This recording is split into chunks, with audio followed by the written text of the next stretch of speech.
વડોદરાના દશરથ ભરત એસ્ટેટના ગોડાઉનમાં ભીષણ આગ લાગી.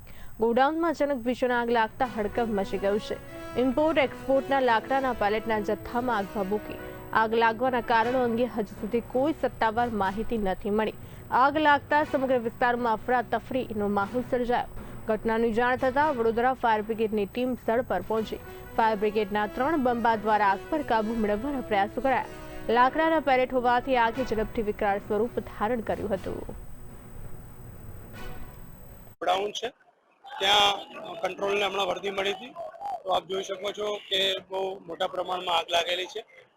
એ વધુ સ્પ્રેડ ના થાય માટે ફાયર ફાઇટરની 4 ટીમ અહીંયા અત્યારે કામ કરી રહી છે. લોકલ પોલીસ જે છે એ બીજો અન્ય બંદોબસ્ત યોગ્ય જાળવી રહ્યો છે. સદનસીબે હજુ સુધી કોઈ પ્રકારની જાનહાની નથી અને આગ નિયંત્રણમાં આવે માટેના પ્રયાસો આપ જોઈ શકો છો અત્યારે ચાલુ છે. Thank you.